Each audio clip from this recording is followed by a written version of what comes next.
Hello. Abo जागोन ना जागोनथाय आबो जागोन ने दार्लिंआ दा सफैदों नै निजा सफैबाय जोंनिया लोरपो Hantu lerpe. दे मा मोसानादोब्रा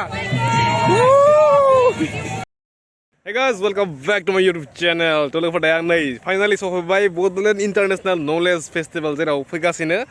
बिबेक अबराय आरोना फ्रायदिन लोगोफ्रा आंजों लोगोसे दंखायो स्पेशल पार्सन आरोना आं फर्स्ट टाइम लोगो मोनबाय जोंनिया खुंगुर बिग ब्रादार आदा राजा खुंगुर आरोना फर्स्ट टाइम दै मा पार्सनेलि बहुत मोजां नांदों आं आदाखौ लोगो मोनना बहुत दिननिफ्राय आरोना माने इउनिभारसिटियावहाय आं लोगो हमनो सानदोंमोन खिन्थु समनि आंखालाव माने लोगो हमनाय जायाखैमोन आरोना दिनै लोगो मोनबाय बिराद मोजां नांबाय आं थ' दायो जों आदाखौनो फार्स्ट लोगो मोनखाबाय फैनो लोगोनो थ' दायो जों सानैसो एसे बेरायनोसै आरोना लोगोफोर welcome to international knowledge festival नायदो नै ओमफ्राय निजा नै गारि सालायगासिनो जोंनिया राजा खुंगुर आदा वाव थ' दिनै जोंनियाव फैदों बोलेरुआव थ' दायो बरिया लोगोफोर देखायलांगासिनो दै लोगोफोर नै गेटआ बेनो फ्राय माने 80% स्टुडेन्ट आरोना आरो स्टुडेन्टनि थाखायनो मेन नङा होमबा नलेज फेस्टिभेल थ' नै मेन गेटआ बेनो आरोना वाव नाइटनि भिउआ साबसिन जायो आरोना बेनिख्रुइ ने दा र' हर जागासिनो दसे उनाव फैना बोरै मोनदों बन्दुफोर मोजां मोजां आदा बोरै मोनदोंब्रा फैना मोजां मोनदों फैबार इन्डिया भिउआव फार्स्ट टाइम अनेक ना दा लोगोफोर नै नायदो बड'लेण्ड इउनिभारसिटि दा मोनायाव आरो साबसिन नांबावगोन नै सिख्लाफोरखौ एसे नायदो नै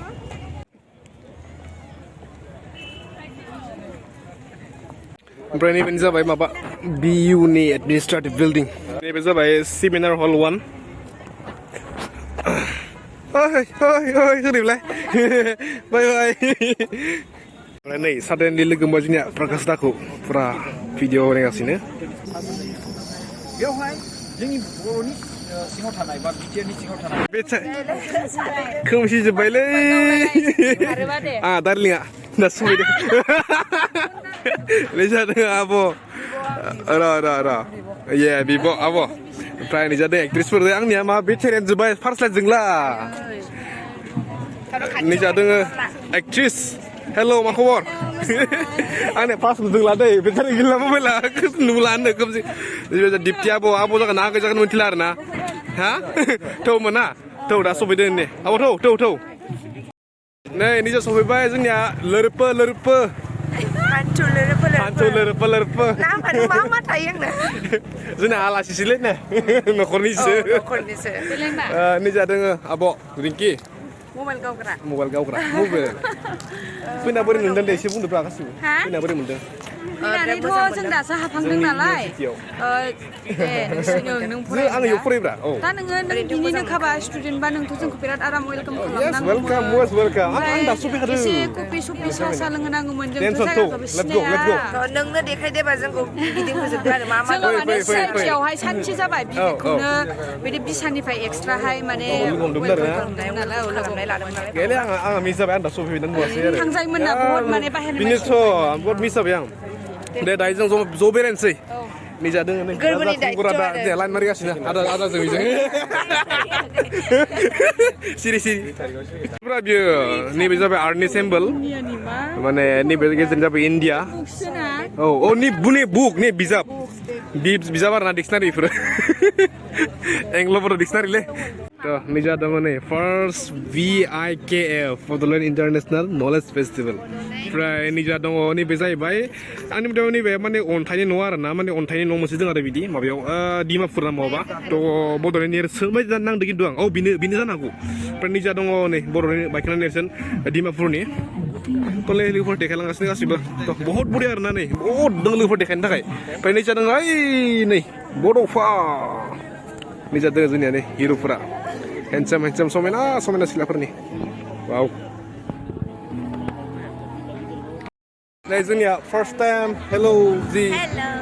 आब' जागोन ना जागोनथाय आब' जागोन ने फार्स्ट टाइम जोंनि मा फिल्ममोनलै नायलामोनलै दिनिकि किन्टावनि एक्ट्रिस आं बावगारदों बडि स्प्रे मोजां नांबाय फार्स्ट टाइम लोगो मोनदों फैना बोरै मोनखो जोंनि इउनिभारसिटियाव मोजां आं फैबायानो थाखायो जोंनि होमबालायो आं नों बबाव फरायो आङो क'क्राझार ल' कलेजाव ल' कलेज फरायोना कलेज कलेज दासो कलेज फरायगासिनो माने ग्रेजुवेसन औ जोब्बाय औ LLB औ औ औ दे दे दे आं बेयावनो थायो खाथियावनो आं फैबायानो थायो आदसा दिनैसो फार्स्ट टाइम लोगो मोनदो दे बे जायगानि नोंसो खस्थ' आंसो गोजाननि लंकानिसो आंसो उदालगुरिनि थ' मोजां मोनबाय जोंनिया आब'खौ लोगो मोननानै थ' दायो नै बिसोरखौ बेरायगासिनो आं निजा दङ नै बर'नि नेरसोन मा होनगोन दा आयु बे माबानि मा होनो डिमापुरनि बायखोन्दा नेरसोन लोगोफोरनि नैबे जाबाय अन्थाइनि न' हा थ' नै निजा होगासिनो डान्स लागाव थौ लोगोफोर नै खायना बहुद हिट आरो ना नै पुरा पुरा इन्टारेस्टिं ना जोंना बिब'आ दे मा मोसाना होदोब्रा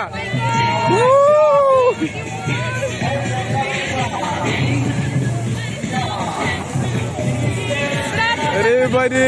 हिट लोगोफोर नै 2 मार्चसिम जागोन बेयो 2 मार्चसिम थागोन फैनो हागोन नायफैनो हागोन 2 ना 3 मार्च 3 सो नामा 2 होदोंना 2 सो ना औ नै जोंनिया साबसक्राइबार लोगो मोनबाय आब'आ दायो आं नै माने अन्थाइ न' एसे हाबैनोसै आरो ना नायनोसै मा दं मा गैया फैब्रा फै जोंनिया आब'जा हाबैनोसै रिंकि आब'जा नै नायदो क्रिएटिभिटिया बेसेबां बरिया माने बायनानै गेलेनानै थानाय आरो बियो ओमफ्राय गेलेनानै थानायाबो माने बहुत बोसोर जानानै माने एसे हायाव हाबलायनाय आरो नै इट्स कल क्रिएटिभिटि ओरैबायदि बरिया थ' सिङाव नायनो र' बा मानसिफोरा मा बेरलि आन्दार में क्या है रे जेबो गैया नामा खोमसिलै देन्जार खोमसि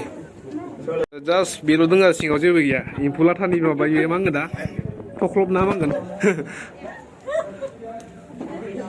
दा जेबो गैया सिङाव ओंखारनोसै मथे दिनै लोगोफोरालाय गार थांबायसै नामा सेस गोमाबाय लोगोफोरा नैबे जाहैबाय इन्दि सि दानाय औ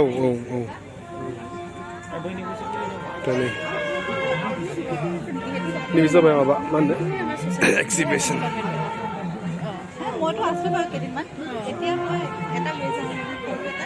लोगोफोरनि मोनसे मेन स्टेज बेयावनो फैदोंमोन बिबौ बराया ओमफ्राय 2 थारिखै फैगोन सनु आरो अक्षय कुमारबो फैनो हानाय आरो ना खिन्थु कनफार्म जायाखै दे अक्षय कुमारनिया खिन्थु सनु फैथारगोन दै नाय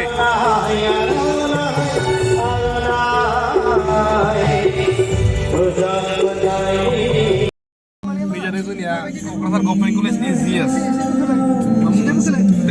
देरहासार बसुमतारी लोगो मोनना बहुत जाबाय फार्स्ट टाइम लोगो मोनबाय दिनैनि भिडिअ'आथ' जि हायो देखायबाय दिनै आं थ' सोरखौ लोगो मोन्दोंमोन थ' गासैबो देखायलांजोब्बाय थ' गाबोननि नेक्स्ट भिडिअ लोगो मोनसै दे